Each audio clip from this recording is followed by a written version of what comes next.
हरे कृष्णा। ये बहुत ही सुंदर श्लोक है नाम की महिमा पर। ये आदि पुराण के अंदर आता है। ये श्लोक इस प्रकार से है, न नाम सदृशम ज्ञानम, न नाम सदृशम व्रतम, न नाम सदृशम ध्यानम, न नाम सदृशम फलम, न नाम सदृशम त्यागो, न नाम सदृश क्षमा, न नाम सदृशम पुण्यम, न नाम सदृश गति।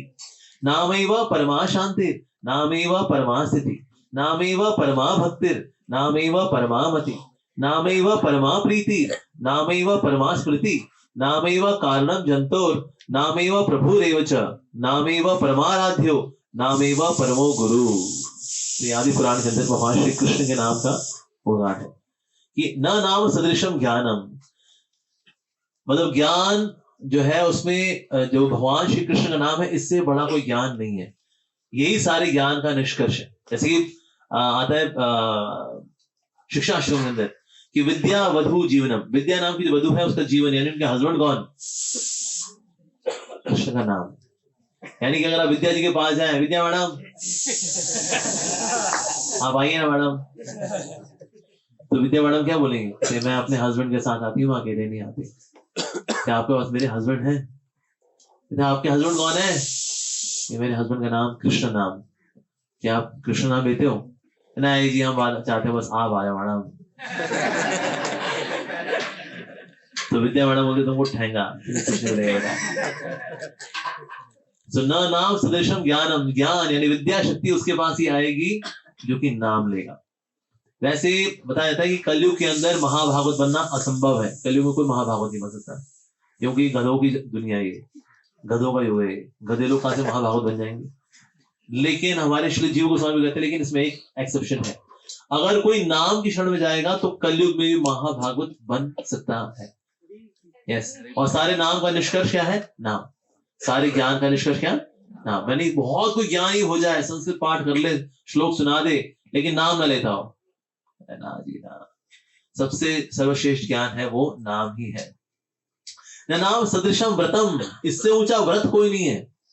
जैसे अभी कार्तिक मास आता है ना, लोग बाकी व्रत रख लेते हैं, ये नहीं खाएंगे वो नहीं खाएंगे, लेकिन सबसे महत्वपूर्ण व्रत क्या है कि हम नाम बढ़ाएं। नाम बढ़ाएं। बजाय कि मैं मीठा नहीं खाऊंगा, लेकिन मीठे को देख के लारी रप्पा हो रहा है, मुंह से लाल गिर रही है, हमारे सामने तो रसमलाई लेके क्यों घूमते रहते हैं यार। तो मीठा खाना ना खाना वाला व्रत इतना इम्पोर्टेंट नहीं है। सबसे इम्पोर्टेंट है कि आपने नाम बढ़ाया कि नहीं बढ़ाया। आप भले कहो मैं पहले 2 पराठे खाता था, मैं 4 पराठे खाऊंगा, लेकिन मैं नाम भी बढ़ाऊंगा। मैं 16 माला करता था, मैं 20 माला करूंगा। नाम लेना जो है सबसे बड़ा व्रत है। ये कई लोग नहीं कर पाते। मेहनत कर लेंगे, उठा पटक कर देंगे, पतीले बर्तन यहाँ वहां, जूते चप्पल ये वो, टेंट उखाड़ना, टेंट लगाना, सब कर देंगे। कहता भाई नाम ले ले, कहता ये मत होना, ये ना होता जी, ये बहुत भारी भरकम काम है, ये नहीं हो पाता हमसे। तो ये इतना दिखने में लगता है आसान है। हाँ, प्रभुपाद जी बोला करते थे chanting Hare Krishna is easy, but chanting Hare Krishna is not cheap. भगवान श्री कृष्ण का नाम लेना आसान है, सस्ता नहीं है। साथ में बताया रहा है नाम सदृशम ध्यानम, सबसे ऊंचा ध्यान भी वास्तव में भगवान श्री कृष्ण का नाम है। कई लोग जो ध्यान लगाते हैं दुनिया के अंदर, वो प्राणायाम कर लेते हैं, ब्रीदिंग, यानी श्वास अंदर भरिए और श्वास बाहर निकालिए। एक्चुअली श्वास अंदर बाहर करना ये आपको ध्यान लगाने के लिए तैयार करता है। ये खुद अपने आप में ध्यान नहीं है। ध्यान किस पे लगाना है? भगवान के नाम के ऊपर। एक व्यक्ति था हिमालय के ऊपर, वो बैठ के वहां पर ध्यान लगाया करता था। तो वह के कुछ माउंटेनियर्स थे जो पर्वतारोही होते ना, उनको उसमें किसी ने पकड़ा दी भगवद गीता का। अरे यार जबरदस्ती ये भक्तों भी चुका देते हैं भगवद गीता।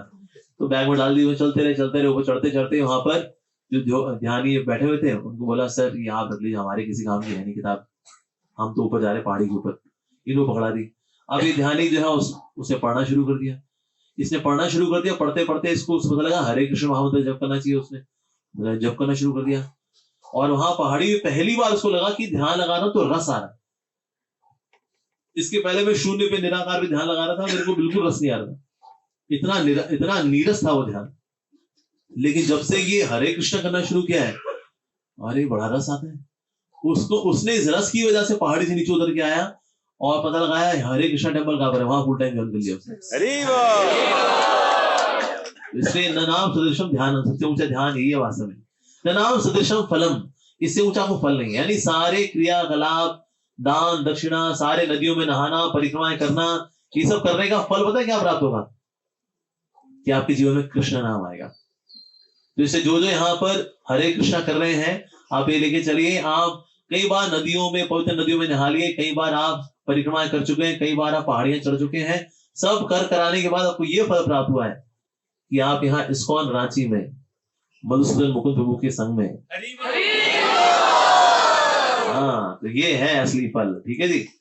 न नाम सदृशम त्यागो, इससे बड़ा कोई त्याग नहीं है। सबसे बड़ा त्याग है ये नाम लेना।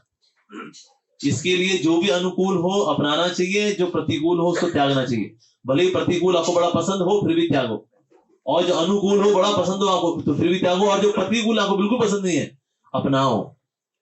किसके लिए? कृष्ण के। तो इसीलिए जो भगवान श्री कृष्ण नाम है कि परम त्याग वासन। नाम सदृशम क्षमा, इंद्रियों को शांत करने का इससे बढ़िया बेहतरीन तरीका नहीं है। आप कहीं बहुत दुख में है, नाम लीजिए, ऊंचा ऊंचा नाम लीजिए, आपका दुख चला जाएगा।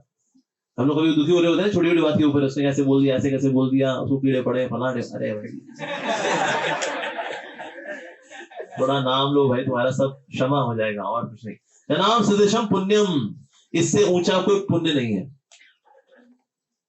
अच्छा, मैं एक स्टेटमेंट बोलूंगा, आप बताना आपकी श्रद्धा है कि नहीं है उस स्टेटमेंट में, उस वाक्य में। 10 करोड़ अश्वमेध यज्ञ करके जो पुण्य प्राप्त होता है वो एक भगवान श्री कृष्ण के नाम से प्राप्त हो जाता है। किस किस को इस बात पर श्रद्धा है? हाथ खड़ा करें। शास्त्र बताते हैं ऐसे लोग जो कि ये मानते हैं कि भगवान श्री कृष्ण का एक नाम में जो फल प्राप्त होता है वो तो 10 करोड़ अश्वमेध यज्ञ से प्राप्त हो जाता है, ऐसे लोग नास्तिक हैं। हमको तो लगा हमें आप तारीफ करोगे हमारी की। ऐसे लोग बताएंगे तुम पत्थर हृदय के लोग हो। हेलो प्रभु, हमें लगा आप तारीफ करोगे, आपने धुलाई कर दी हमारी। 100 करोड़ सैकड़ों करोड़ अश्वमेध यज्ञ करने के बाद भी पुण्य प्राप्त नहीं होता जो कि एक भगवान श्री कृष्ण के नाम से प्राप्त होता है। इसलिए उनको इक्वेट करना मतलब नाम की महिमा को नीचे लेके आना, तो तुम नास्तिक। बल्कि स्कंद पुराण के अंदर बताया गया है कि अगर कोई सुमेरु पर्वत के समान सोना भी अगर दान करे और 100 करोड़ गाय दान करे तो भी इतना पुण्य प्राप्त नहीं होता जितना कि भगवान श्री गोविंद के नाम को लेकर प्राप्त होता है। एक गोविंद का नाम, इतना सोना कोई दान करेगा? सुमेरु पर्वत, हिमालय पर्वत नहीं, सुमेरु पर्वत। तो इसीलिए इससे बड़ा कोई पुण्य नहीं है। तो लोगों को हरे कृष्ण कराना ये सबसे बड़ा पुण्य है। ठीक है जी। अच्छा, और क्या है जी? नाम सदृशम गति, नाम से ऊंची कोई गति भी नहीं है। अल्टीमेटली लक्ष्य क्या है? नाम। रास्ता क्या है? नाम। रास्ता भी यही है, गति भी यही है। कोई बोले हरे कृष्णा करे क्या मिलेगा? प्रभु जी ने पूछा, स्वामी जी आप बोल रहे हरे कृष्णा करो, हरे कृष्णा करो, क्या मिलता है इतना हरे कृष्णा करके? प्रभु ने बोला हरे कृष्णा करके आपको मिलता है और हरे कृष्णा। अच्छा, तो और हरे कृष्णा मिलेगा तो फिर उससे हमें क्या मिलेगा? प्रभु ने बोला उससे फिर आपको और ज्यादा हरे कृष्णा मिलेगा। फिर जो ये और हरे कृष्णा के उससे फिर और क्या मिलेगा? प्रभु ने कहा नाचना और गाना और हरे कृष्णा। उससे फिर क्या मिलेगा? प्रभु ने कहा उससे आपको गोलोक वृंदावन मिलेगा, वहां भी क्या करना? हरे कृष्णा। वहां पर भी हरे कृष्ण ही है। को सोचे एक बार यहाँ 16 माला कर लेते हैं, गोलोक जाके तो माला पकड़ूंगा नहीं। एक बार काम हो जाए बस, ये गोलोक बहुत हो गया इन लोगों का। एक बार वहां पहुंच जाए, माला किनारे कहते बहुत तंग किया बच्चों ने। ऐसा नहीं है, वहां जाके भी हरे कृष्ण ही है। हाँ, किसे पूछा प्रभुपाद जी से, क्या स्वामी जी आप बोलते 16 माला हरे कृष्णा करिए, 16 माला करो, कहाँ लिखा है भगवद गीता के अंदर 16 माला जप करनी चाहिए? प्रभुपाद जी ने बोला भगवद गीता में लिखा है सततम कीर्तयन्तो मां, यानी 24 घंटा करो। मैं तो तुमको सिर्फ 2 घंटे के लिए बोल रहा हूँ, तो बताओ क्या करना है? 24 वाला 2 वाला? नहीं, 2 वाला अच्छा है, बोलो फिर 16। हाँ, लेकिन वहां गोलू धाम में क्या है? वहां तो हमेशा चलेगा, वहां 16 माला वाला ऐसा कदम नहीं है। 24 घंटे भगवान का नाम लेना है। ये तो यहाँ आपको रिहर्सल करा रहे हैं, मूवी लॉन्च तो वहां होने वाली है। हाँ, यहाँ सिर्फ आपको 16 माला बोलिए, वहां तो 1600 माला है। ओके, साथ में बताया जा रहा है नामेवा परमा शांतिर, नामेवा परमा स्थिति। सो नाम लेना ये परम स्थिति है वास्तव में। यानी कि हमारे सारे कार्यकलाप, सारी दिनचर्या ऐसे ढलनी चाहिए कि हम नाम ले सके ज्यादा से ज्यादा। साथ ही बताया जा रहा है कि नाम है परमा शांति, इससे ऊंची कोई शांति है ही नहीं। इससे आप कभी बहुत ही आपका मन बड़ा उद्विग्न हो रखा है, आप कीर्तन में आके नाच लो, मन शांत हो जाता है। हमारे इस्कॉन टेम्पल में लोग शाम को समय क्यों आते हैं? सारा बिजनेस नौकरी खोकरी कर करा करके झाड़ा झाटी करके क्यों आते हैं? चलो कीर्तन करें। कहते हैं नाम ही वह परमा शांति है, नाम में शांति है, उसके अलावा झगड़ा झाटी कर लेंगे, सर नोच लेंगे, बाल नोच लेंगे दूसरे के। थोड़ा हरे कृष्णा करो, आ जाओ आ जाओ आ जाओ। प्रभुपाद जी ना एक भक्त थे, उनका नाम था गिरिराज स्वामी। तो गिरिराज महाराज जी को उन्होंने बोला था, इस्कॉन जुहू संभाला उन्होंने, इस्कॉन जुहू, उनको मिला हुआ था इंस्ट्रक्शन प्रभुपाद से कि आपको ना हफ्ते में एक दिन 24 घंटा हरिनाम संकीर्तन रखना चाहिए। ओके, अब जुहू मंदिर आपको पता है, जितना बड़ा मंदिर होता है उतनी बड़ी समस्या होती है। छोटे मंदिर में छोटी समस्या होती है, बड़े वाले मंदिर में बड़ी समस्या होती है। क्योंकि बड़ा मंदिर का बड़ा शौक होता है, बड़ा मंदिर होगा, बड़ा मंदिर होगा। हाँ, बड़े मंदिर में समस्याएं बड़ी होती है। क्योंकि जितनी बड़ी कुर्सी होगी ना, उतना ज्यादा फिर खेल खेलने वाले होते हैं। अरे यहाँ बड़ी बढ़िया कुर्सी है, इतना बड़ा मंदिर का मैं राजा बनूंगा। तो बड़ा भाई वहां पर कंप्लेंट वगैरह, ये क्या किया जाए? तभी ना फिर गिरिराज महाराज को याद आया, प्रभुपाद जी ने बोला था हफ्ते में एक दिन होना चाहिए 24 घंटा हरिनाम संकीर्तन। तो उन्हें हर संडे 24 घंटे हरिनाम संकीर्तन शुरू करा दिया।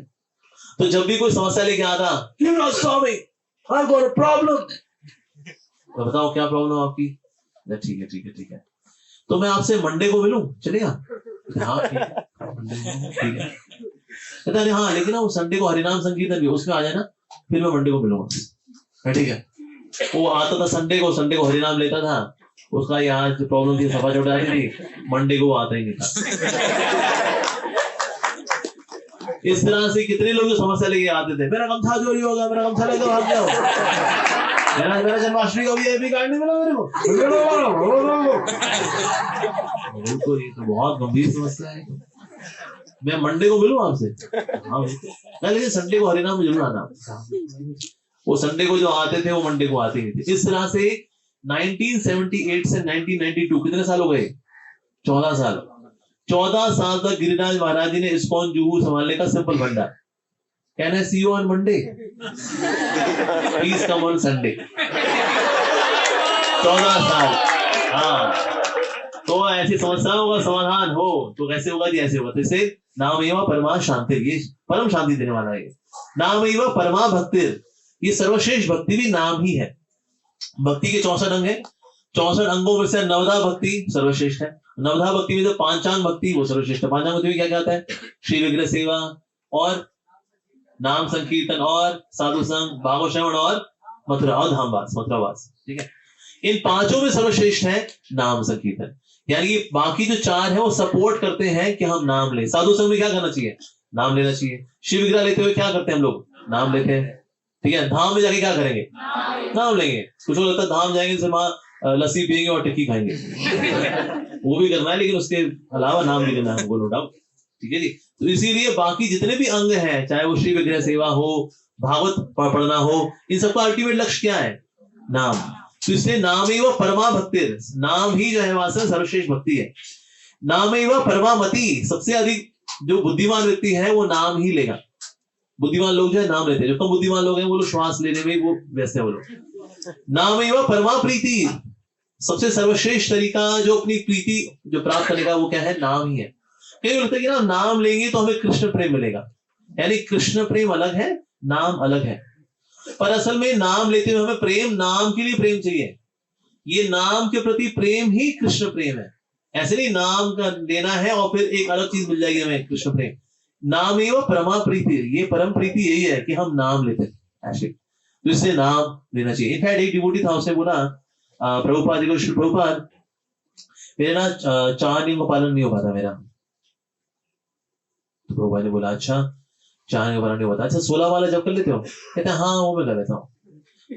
तो प्रभुपाद ने बोला बस तुम ये करते हो तुम्हारे 4 नियम में हो जाएगा, तुम्हारा ठीक हो जाएगा। तो यानी 16 माला और 4 नियम में ज्यादा जरूरी क्या है? 16 माला, नाम लेना ज्यादा जरूरी है। मैं ये नहीं कह रहा 4 नियम तोड़ना शुरू कर दो, बात मैं ये नहीं कह रहा, ये मैं कंक्लूजन में निकालना था। प्रभु जी ने बोला उतना जरूरी नहीं है, वो नाम लेना जरूरी है। चलो आओ कुछ खा पी के आए, ऐसा नहीं है, ठीक है। और हाँ, लेकिन सर्वश्रेष्ठ जो प्रीति है वो तो नाम से ही है। ओके, नाम एवं परमा स्मृति, सर्वश्रेष्ठ स्मृति भी भगवान श्री कृष्ण का नाम ही है। ऐसे ना अक्सर ये बात आती है कि ना हमें हमेशा भगवान का स्मरण करना चाहिए, पर भगवान स्मरण नहीं कर पाते हम। कोई माता जी सब्जी काट रही है, सब्जी काटते हुए स्मरण हो जाएगा? सब्जी काटते हुए तो सब्जी काटना ही याद आएगा ना, इसमें आमचूर डालना है, इसमें नमक डालना है, इसमें हल्दी डालनी है, ये नहीं है तो 2-4 सुनाना है। कहाँ लेके नहीं आता तुम? देखो ये सारे ताम झाम में कहाँ याद रह पाएगा भाई? जो लोग बाहर काम करने के लिए जाते हैं, ऑफिस में जाते हैं, काम है, काम करते करते काम में व्यक्ति व्यस्त हो जाता है, तो कहाँ भगवान को याद कर पाते हैं? तो नाम की वजह से हम याद कर पाए कैसे? अगर आप सुबह सुबह अच्छे से नाम लेते हो, अच्छे से अटेंटिवली ध्यान पूर्वक, तो दिन भर आपको कृष्ण का स्मरण होता रहेगा, आपको स्मरण करना नहीं पड़ता। जैसे लड़का लड़की को सुबह सुबह मान लो मिल लिया, डेट पे आ गए, ठीक है, मिले दूसरे साथ और एक दूसरे के तुम ना ये ना चलिए, तो दिन भर में लड़के को लड़की का स्मरण होता रहता है कि वो ऐसे मुस्कुराई थी, उसने बाल ऐसे किए थे, उसने ऐसे किया था, उसको याद होता रहता है। काम करता रहेगा लेकिन खा नहीं।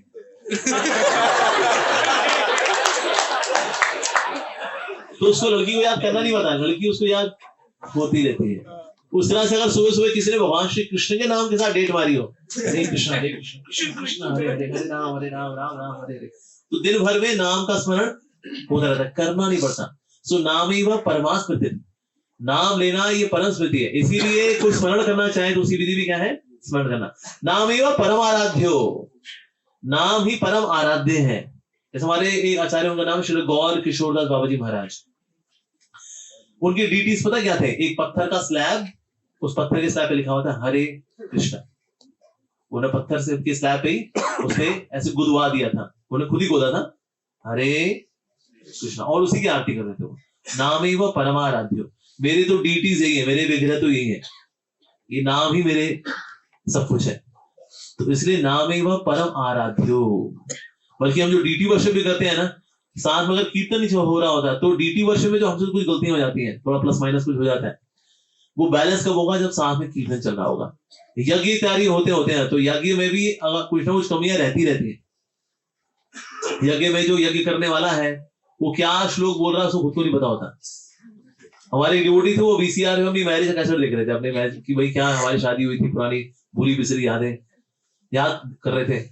देखते देखते ना उसने पति ने गौर किया कि पंडित जी ने जो मंत्र बोले हैं वो तो संन्यास देने वाले मंत्र हैं। संन्यास देने वाले मंत्र बोल के उसने साथ फेरे कराए हैं, शुभकामनाएं आपको शादी मुबारक। वाह भाई वाह, बहुत बढ़िया है। तो पंडित जी को भी पता होता कौन से मंत्र जो है यहाँ फूक गए, लो हो गए काम। स्वाहा स्वाहा करते हैं, उसमें गाय की गोबर का जो होता है ना वो डाला जाता है स्वाहा करने के लिए। अब गाय तो मिलती गाय जी, तो उसमें भैंस का, बकरी का, ये बलाम लोग है वो स्वाहा स्वाहा कर रहे होते हैं। उस तो देवी देवता कहते हैं क्या देसी गाय के दूध का घी, उससे स्वाहा कर द्वार बनती है। अब ये तो डालडे घूम रहे हैं दुनिया की ध्यान, वनस्पति उसी से स्वाहा स्वाहा कर लेते हैं। तो इसीलिए यज्ञ हवन करने में भी कलयुग वाले गड़बड़ी करेंगे ही करेंगे, मिलावट है ही है उसके अंदर, कुछ भी करते हैं लोग। तो इसलिए अगर यज्ञ अनुष्ठान है जिसमें कमियां होंगी, करने वाले में भी दिक्कत हो सकती है स्वाहा स्वाहा में, और जो इंग्रेडिएंट्स है, जो द्रव्य पदार्थ है उसमें भी दिक्कत होगी। लेकिन अगर नाम चल रहा होता है, कीर्तन चल रहा होता है, तो यज्ञ इत्यादि करने में भी जो कमियां जा रही हैं, त्रुटियां हो रही हैं, वो माफ कर दी जाती है नाम की वजह से। सो नाम ही वह परम आराध्यो। तो इस भाव से हमको नाम लेना चाहिए। कितना बड़ा उपहार हमें मिला है। ऐसे हम इसको वैल्यू क्यों नहीं करते नाम को? रीजन भी, हमने इसके लिए कोई तपस्या नहीं की नाम को प्राप्त करने में। भक्तों ने तपस्या की है हमको नाम देने में, ले लो, अच्छा एक माला शुरू कर दो, अच्छा अब तो दो कर दो। हाँ, भक्त लोग भीख मांग रहे हैं हमसे कि ना आप नाम लो। हमने कोई भीख नहीं मांगी, हमको नाम दो ना, हमको नाम दो ना, हमने कोई भीख थोड़ी ना मांगी। इसलिए हम कहते आ रहे हैं तुम भी क्या याद करोगे, तो हम नाम ले लेते हैं, एहसान करते हैं भक्तों के ऊपर। तो इसीलिए हम इसको वैल्यू नहीं करते क्योंकि हमने तपस्या नहीं की, देने वाले ने तपस्या की है। आइडियली पाने वाले को तपस्या करनी चाहिए थी ना। तो इसलिए लेकिन नाम को हमें वैल्यू तो करना चाहिए। ठीक है जी, यही नाम ही सब कुछ है। ठीक है, विराम देते हैं। हरे कृष्णा।